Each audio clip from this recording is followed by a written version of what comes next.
Hey everyone, I'm here with MangoTownMatt playing Sheep Battle. It's the second time we're playing this. Rules are pretty simple once you get it. So, we'll be placing these down, and at the end of making the grid, however many pieces there are, I think we each have 4 pieces. okay.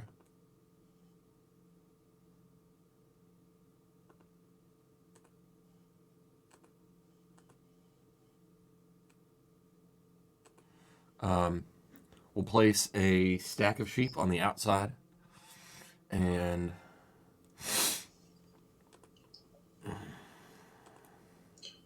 Then we you can try to wall off the other person's sheep. you can move as many off the stack as you want, except for one, and move them in a straight line as far as they can possibly go till they hit a wall or another sheep or like a blank spot right here. You try to pretty much have the last move possible, or the as many sheep on the board as possible.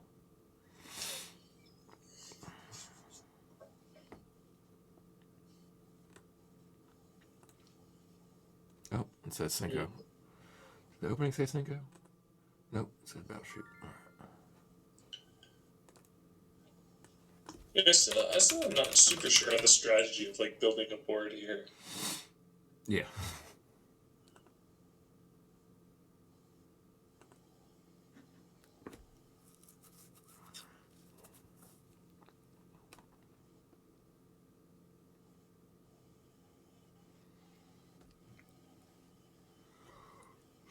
We're streaming, and this on YouTube. It'll be at a normal time, but we're streaming at a different time than normal. It's currently my 8:15 in the morning, Oh yeah. and you're 2:15 Yes. p.m. Yes, indeed. Okay, so it's now my turn to place some sheep.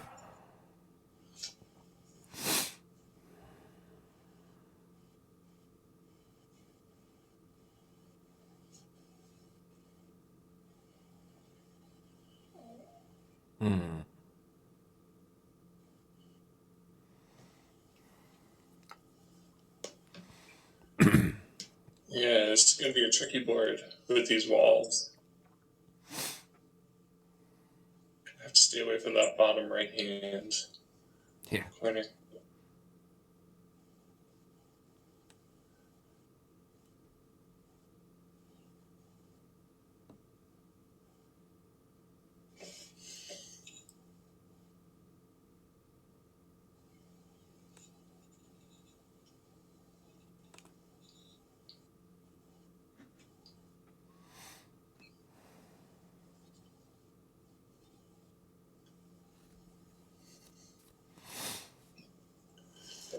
Yeah, tricky. So 16 sheep.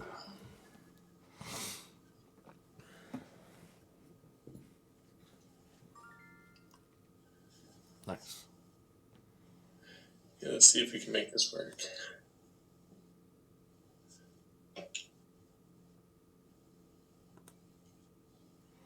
So you have the option to move as many off the stack as you want, but you have to leave one at least. Yeah, and the general strategy that we've found with this is to move as many as you can off. Yeah, you want to protect that big stack more or less. Yeah, move as many off as you can. Usually as a general rule, if moving gets you to a good hexagon.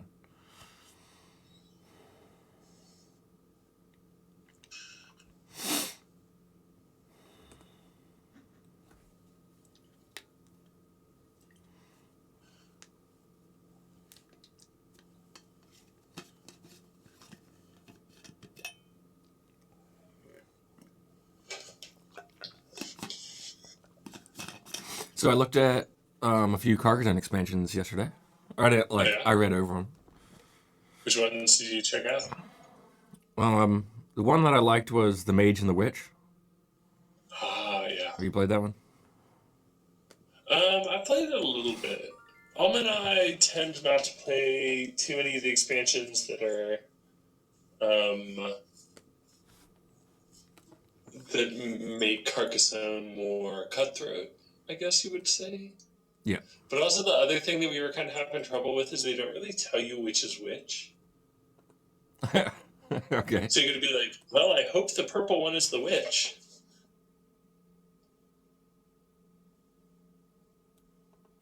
So I might want to just throw one of them away. Or like leave 14 and throw one at the edge. Yeah.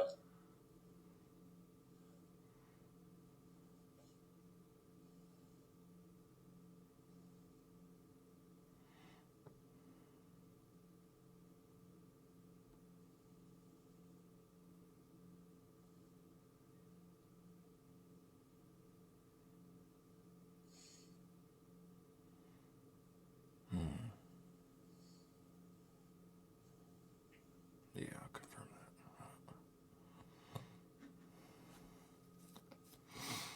that. The fairies looked pretty interesting. It seemed like a extension of roads. Oh, fairies. I'm trying to think. It pretty much it's what it looked like was a road would lead into a lake, Uh-huh. and you could then attach that lake to another lake with a ferry, and then like that lake be attached to a road. Yeah, that makes sense.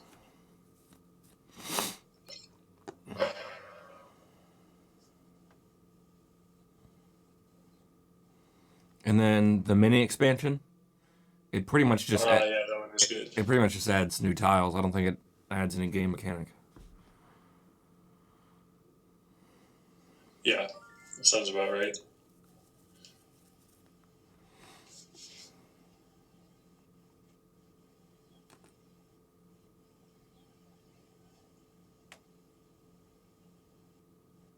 Okay, so now I think I'm gonna half my tiles.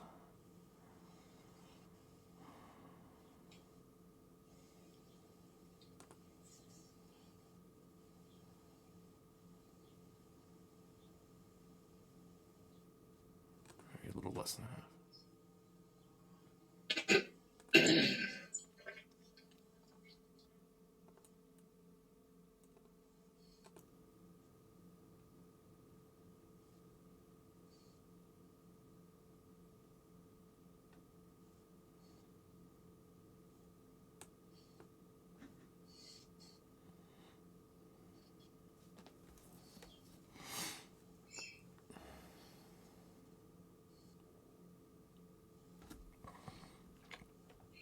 And those are just ones I haven't played before.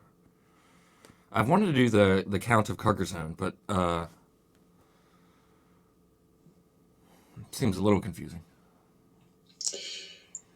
Yeah, that was weird because, like, I understand it on paper. Yeah, it looks. I think it's just there's a set starting position, and like there's a Carcassonne city tile. Yeah, but it's like the count moves and then there's like tax involved as well. It gets a little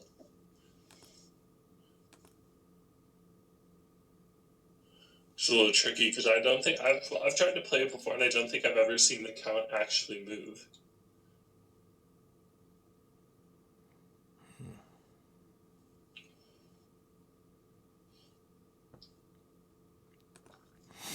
I think like so when someone completes a city, farm, or road, they have the option to move it. Oh, weird. Because I know like within the city, there's different tiles of like road, city, or farm, or something like that. And if you finish a road, then you can move to the road within the city or something like that. Cool. Could be butchering that completely for anyone who actually knows the game.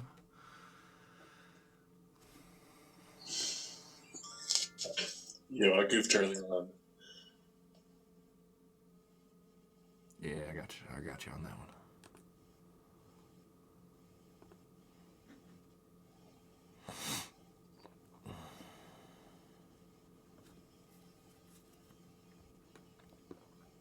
Guess I should have moved the other one, but no, it doesn't matter. of Carcassonne.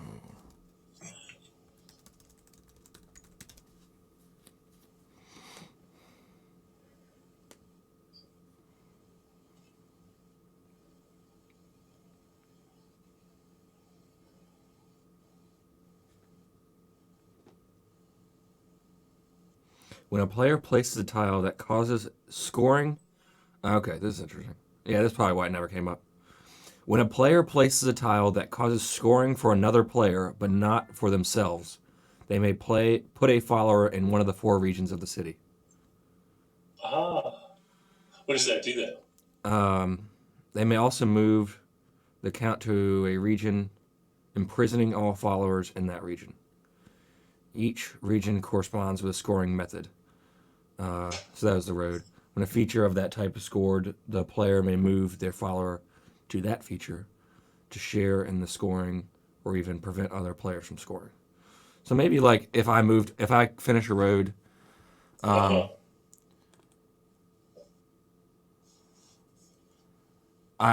I move the Carcassonne, I might be the only one. That doesn't make too much sense. I don't know. For the next turn or so to score points on the roads. Look up another one. Look up another place to see the rules. Yeah, that sounds pretty interesting. Yeah, I think you got this on the books, Travis. Did I not? Oh, sorry, I didn't confirm. My bad. Anyways.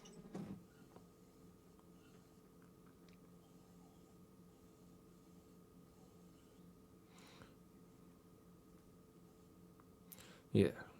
You can only place a follower in the city of Carcassonne if you trigger immediate scoring for an opponent, while scoring nothing for yourself. Future scoring doesn't count.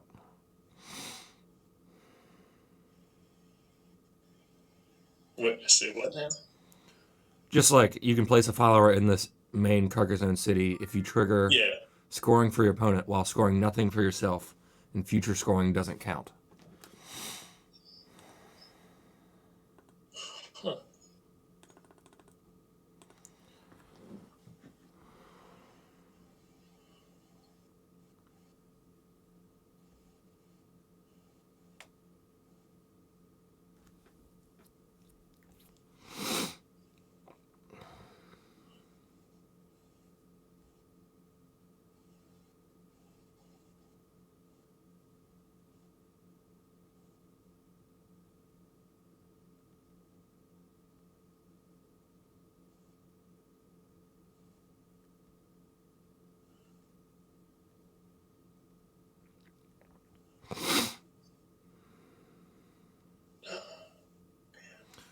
So yeah, you could also either put. It sounds like so. You can only place a follower in a city if your opponent scores and you score nothing. So if you place a tile that completes an opponent's road, you can drop a follower from the blacksmith area. So that's in the Carcassonne if you have one in onto the road to share points, but you cannot then add a follower to the city because you scored that round. Similarly, you cannot place a tile, move a follower to a city of Carcassonne, and then redeploy the follower. So it has to be in the city. I have to complete a road. It has to be like in the city, and then I can do that type of move it to a road or city and share the points. Huh.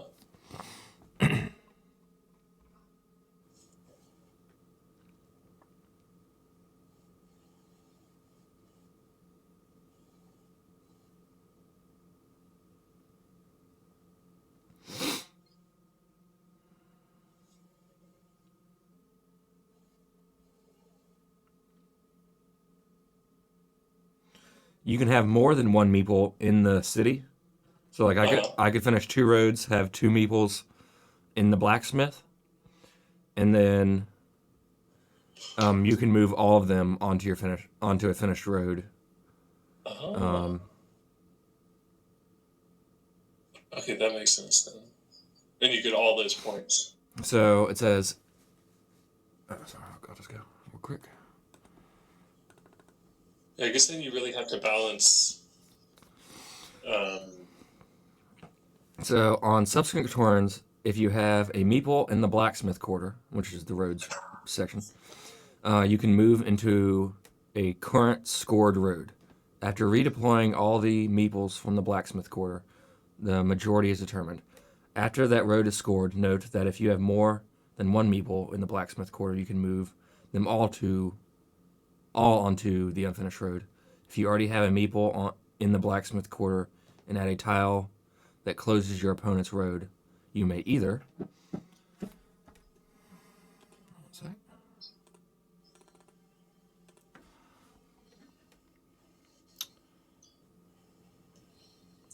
Womp, womp, womp, womp. move a meeple from the blacksmith quarter onto the road, determine the majority, and score points. Note that in this case, you score so that you can't add a new meeple to the Carcassonne, or allow your opponent to score and add a meeple to the blacksmith quarter of Carcassonne. However, if the count resides in the blacksmith quarter of Carcassonne, you cannot move your meeple onto the road. In addition, each time you add a meeple to Carcassonne, you can move the count to the quarter of your choice. Word. Yeah, and the count prevents any further points from being scored, right? Hold on a sec. I believe. I don't know if that's exactly the case. I mean, if you have the count, yeah, you can use it as getting people's points. Nice. I don't know if it prevents every point. I mean, it could. That seems fine. I invited you to another game. Oh.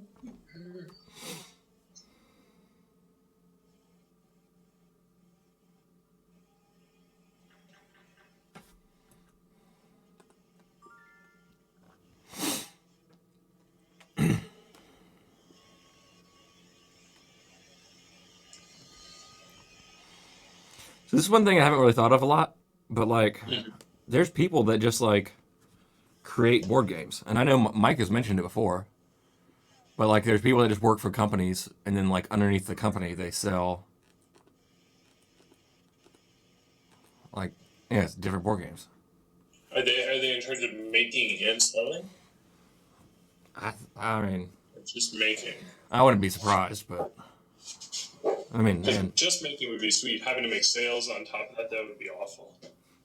yeah, having to ask people to be like, yes, I need these cardboard tiles in box.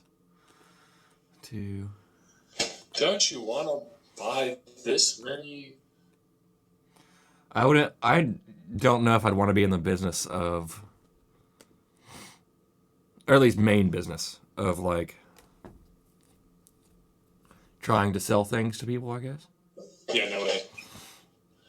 No, people are really, really like I have nice. Like I have my music book and everything, but it'd be nice to sell that as much as possible. But I wouldn't want that to be my main business where I'm like, please buy my book. Please, I need to eat.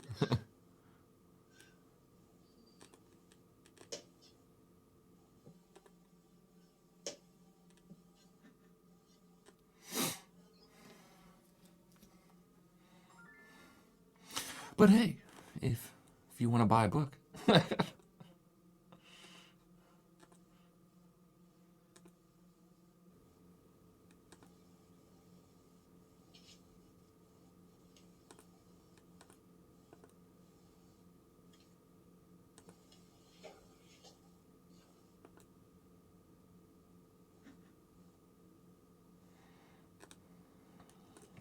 So the first player is said to have the advantage. The first player to place their battle sheep down. If you can read a board. Yes, if you can read a board. If you can be not a complete idiot. See, like this was a very bad move. What I just did? Yep.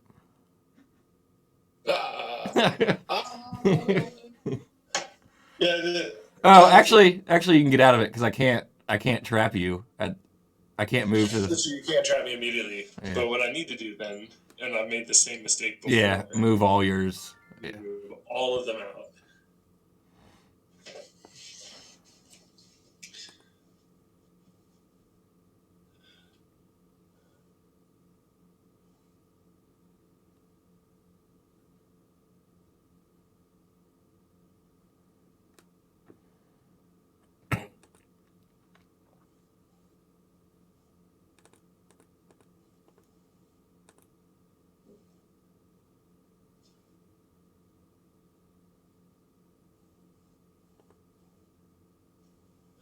Where will he go?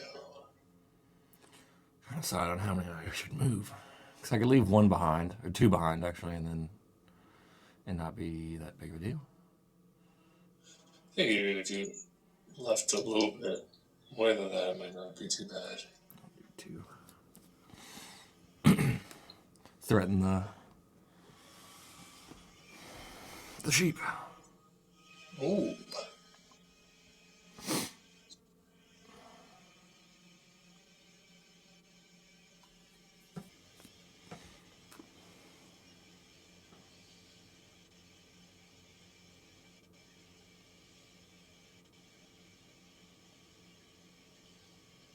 Right. Get all you boys out of there. Because I would be very interested to play this with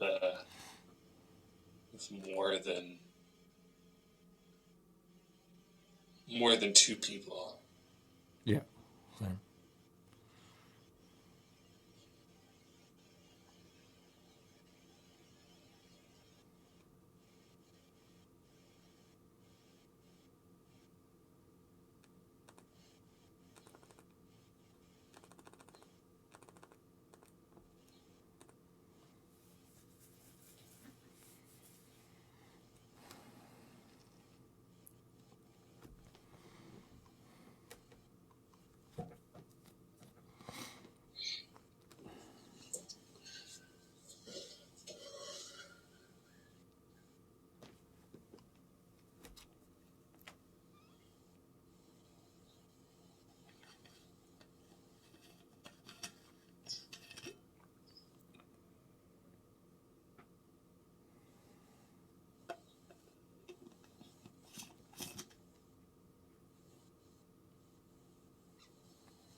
Sneaky, sneaky, sneaky.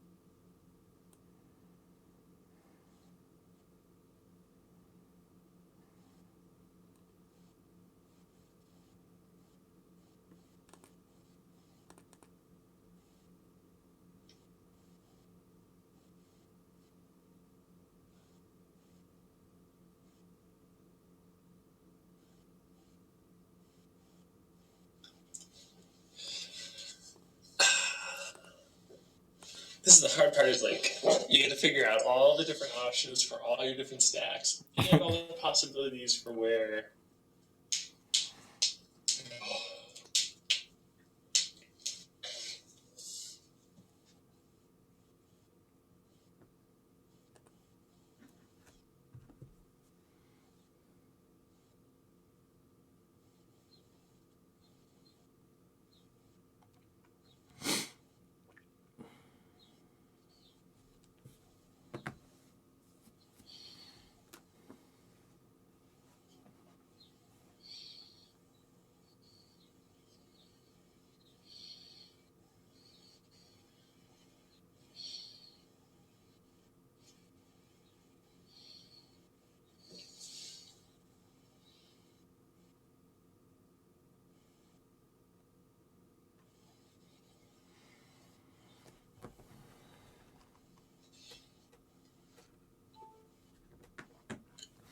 Mike said he should be good for. I might have told you that. He should be good for Friday.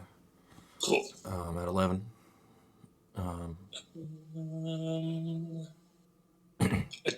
don't know that this Friday works for me though. Okay. Unfortunately, just because I'm out of town, I don't know where we're getting up to Friday night. Cool. This work is hard. All right, 1, 2, 3, 4. 1, 2, 3, 4, 5, 6, 7, 8, 9. 1. God. Oh. This is where it gets tricky. Tricky. I think this would be really fun, 2v2. Yeah, definitely.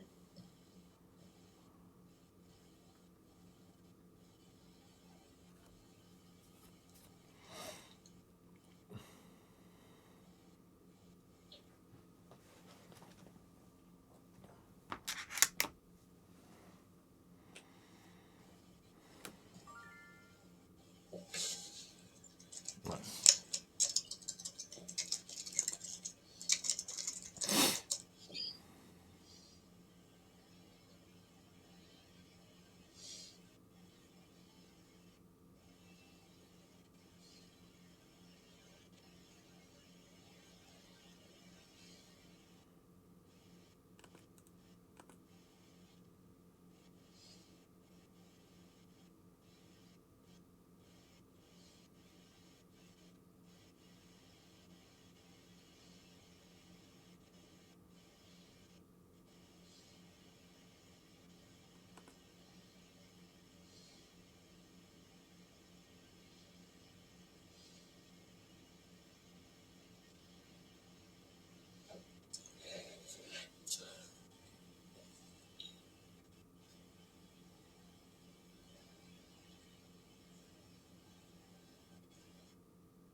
Me in for some trouble now.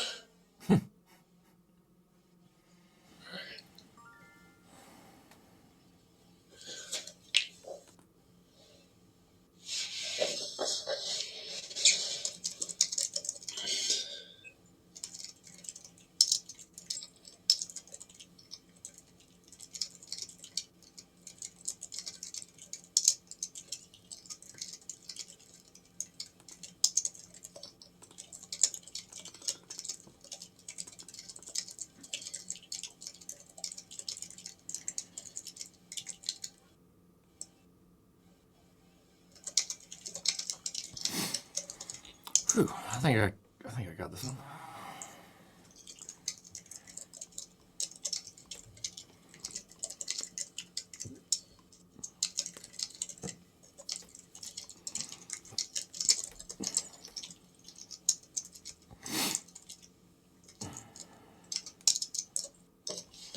Would you be interested in playing Cinco or some other shorter board game after this? Probably not. I'm probably when my host mom not home, then probably, but she's at home today, so that may change. I don't know. So She's not feeling you're super well, so I visiting. don't know if she's. You're visiting your. You used to study abroad, and you're visiting your German host family. Is that correct? Yeah, correct.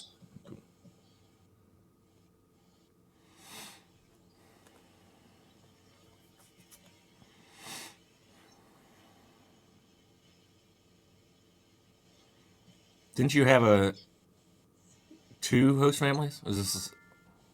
I technically had three. I lived with one for a little while. We just like didn't really get along, and then I lived with like an interim family.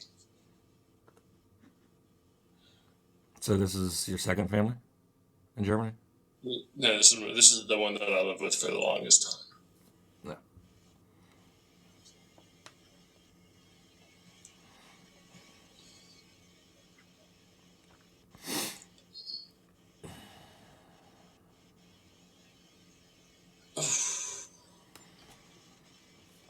Nice.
Oh, sorry. I thought it was your turn.